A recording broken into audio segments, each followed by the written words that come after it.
हरिओम प्रणाम मित्रों, भगवद गीता जी के 14वें अध्याय का चिंतन हम कर रहे हैं। गुणत्रय विभाग योग सारांश देख रहे हैं, संक्षेप में देख रहे हैं।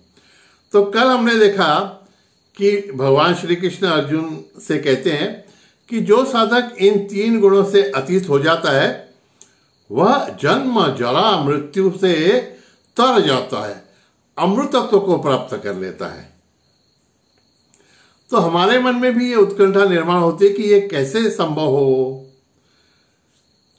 तो अर्जुन ने हमारे सभी की ओर से यह प्रश्न पूछ लिया भगवान को कि भगवान इन 3 गुणों से कैसे अतीत हुआ जाए।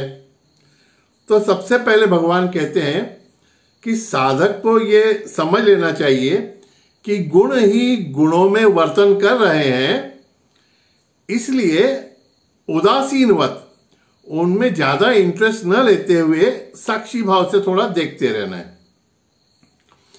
क्योंकि गुण का भी प्रादुर्भाव तो विचारों के स्वरूप में ही होगा और विचारों के तो हम साक्षी रह सकते हैं।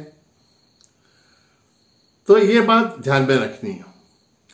और भगवान कहते हैं कि किसी विशेष गुण का या किसी विशेष विचारों का द्वेष भी हमको नहीं करना है या किसी अच्छे विचार की प्रतीक्षा भी नहीं करते रहनी है। अर्थात कोई गुण प्रादुर्भाव किसी गुण का हो जाए तो उसका द्वेष नहीं करना है, किसी भी विचार का द्वेष नहीं करना है या किसी भी विचार के साथ ज्यादा हमको लिप्त भी नहीं होना है। उसको स्टैंप नहीं मारना है कि अच्छा विचार है और ये बुरा विचार है। वो सब विचार है, इसलिए हमारे लिए तो साक्षी भाव से उनके प्रति देखते रहना ही योग्य है। ये उपाय भगवान बताते हैं। आगे भगवान कई गुणों की लिस्ट देते हैं जो संभवतः उन्होंने अन्य कई स्थानों पर दी हुई है, जैसे कि सुख दुख का साक्षी रहो, मान और अपमान में साक्षी रहो, शत्रु और मित्र में समान भाव रखो। ये सब बातें तो भगवान बताते आए हैं पहले भी और अभी भी वापस एक बार लिस्ट बताते हैं। लेकिन शायद ये सब बताते समय भगवान को अर्जुन के चेहरे पर वो भाव दिख गया होगा कि अरे क्या भगवान, फिर से वही गुण बता रहे हो तुम, वही क्वालिटीज, कैसे हम सब उत्पन्न करेंगे हमारे में। तो भगवान अर्जुन का वो भाव जान जाते हैं और फिर एकदम परफेक्ट उपाय बताते हैं। भगवान कहते हैं, अर्जुन ये सब अगर तुम नहीं कर सक रहे हो, तुम्हें ऐसा लगता है कि तुम्हारे स्वयं के सामर्थ्य से इन सभी गुणों को तुम स्वयं में विकसित नहीं कर पाओगे और इसलिए इन गुणों के अतीत तुम स्वयं के सामर्थ्य से अगर नहीं जा पा रहे हो, तो सबसे सरल उपाय है कि मेरे बारे में अव्यभिचारिणी भक्ति तुम तुम्हारे अंतःकरण में निर्माण करो। अव्यभिचारिणी भक्ति एकमेव। अब अव्यभिचारिणी भक्ति के बारे में हमने पहले भी देखा हुआ है, इसके डिटेल में अभी जाना नहीं है हमको। अव्यभिचारिणी माने निस्वार्थ भाव से और एक निष्ठता से। बस भगवान श्री कृष्ण आप ही हमारे सब कुछ है। सदगुरु तुम्हें हमने पकड़ा है तो तुम्हारे चरण कमल ही हमको मोक्ष तक ले जाएंगे, ऐसा भाव। गुरु ब्रह्मा गुरु विष्णु, और भगवान में भी, और जैसे सदगुरु में भाव है वैसा ही भगवान में भाव। बस एक गुरु, एक इष्ट, एक मंत्र, अव्यभिचारणीय। भगवान यहां पे कहते हैं कि मैं तुम्हें कहता हूं कि तुम मेरे बारे में, मेरे प्रति अव्यभिचारी भक्ति रखो। और भगवान शायद यहां पे सोच रहे हैं कि बार बार जब वो अर्जुन को कहते हैं कि तुम मेरी भक्ति करो, तो भगवान को लग रहा है कि अर्जुन ने अभी तक भगवान को पहचाना नहीं है। जैसे हम हमारे गुरु को कहाँ पहचान पाते हैं ना, क्योंकि वो गुरु भी हमारे साथ में ही रहते हैं, तो हमको लगता है कि वो हमारे जैसे ही है। और वो भी चमत्कार वगैरह दिखाते थोड़ी है सब गुरु ऐसे। तो भगवान अपना आइडेंटिटी कार्ड फिर से उसे बता रहे हैं। भगवान कहते हैं अर्जुन तुम मत समझो कि मैं सिर्फ तुम्हारा सारथी हूं। सारथी बनने की भूमिका मैं अभी कर रहा हूं। तुम ये भी मत समझो कि मैं तुम्हारी पत्नी का भाई हूं, वो भी मेरी एक भूमिका है। मैं तुम्हारी बुआ का लड़का हूं, ऐसा भी तुम मुझे सिर्फ मत मानो, वो भी मेरी एक भूमिका है। यह सब मैं कर रहा हूं तुम्हारे लिए, लेकिन मैं कौन हूं यह भगवान 14वें अध्याय के अंतिम श्लोक में बताते हैं, परिचय देते हैं। भगवान कहते हैं ब्रह्मणो ही प्रतिष्ठाहम अमृतस्य अव्ययस्य च शाश्वतस्य च धर्मस्य सुखस्य एकांतिकस्य च सुखस्य एकांतिकस्य च। भगवान बहुत बड़ी बात बता रहे हैं, जो अगर हम जान लें तो भगवान के प्रति दृढ़ श्रद्धा और दृढ़ भक्ति हमारे मन में निर्माण हो जाएगी। भगवान कहते हैं अर्जुन को, अरे तुम मुझे जो ऐसे देख रहे हो वैसा मैं नहीं हूं, वो सब मेरी लीलाएं थी। मैं ब्रह्मणो ही प्रतिष्ठाहम अमृतस्य अव्ययस्य च। अव्यय माने अविनाशी और अमृत स्वरूप जो ब्रह्म है वो मुझ में प्रतिष्ठित है, उसका मैं आश्रय हूं।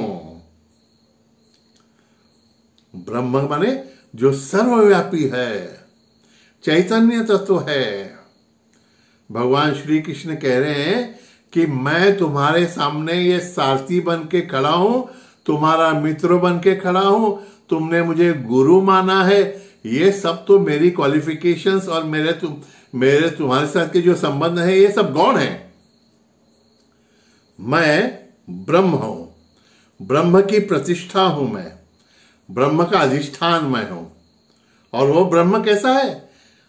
अमृत स्वरूप है, जिसमें किसी भी प्रकार का स्थित्यंतर नहीं होता, अविनाशी और शाश्वत से धर्मस्य। और धर्म माने कर्तव्य कर्म,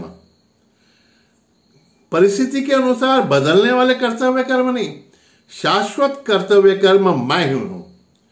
तो किसी भी परिस्थिति में तुझे क्या करना है, क्या नहीं करना है, क्या योग्य है, क्या अयोग्य है, इसका विचार अर्जुन तू मत कर। तू मेरे चरण कमलों को पकड़ के रख, मेरा आश्रय ले, क्योंकि मैं शाश्वत धर्म का आश्रय हूं। सभी कर्तव्य कर्म मुझ में ही निहित है। और ये करने से तुझे क्या प्राप्त होगा पता है? सुखस्य एकांतिकस्य च। एक अखंड सुख राशि मैं हूं, परमानंद स्वरूप मैं हूं। और यह पारमार्थिक सुख है, यह अलौकिक सुख है, यह शाश्वत सुख है, जो किसी भी सांसारिक वस्तु से प्राप्त होने वाले सुख से बहुत परे है, अतीत है। तू अगर मुझ में आश्रित रहेगा तो शरीर मन बुद्धि से अतीत होते हुए, शरीर मन बुद्धि के सभी गुणों से, कर्तव्यों से अतीत होते हुए तू मुझ में स्थित होगा। और फिर क्या योग्य है, क्या अयोग्य, इसके बारे में तुझे सोचने की भी आवश्यकता नहीं रहेगी। मेरा आश्रय ही तेरे लिए परम आनंददायक हो सकता है। तू आश्रय ले। भगवान ये सब जब बताते हैं उसके पहले बाकी के उपाय भी बता रहे हैं, क्योंकि जब साधक उन सभी उपायों को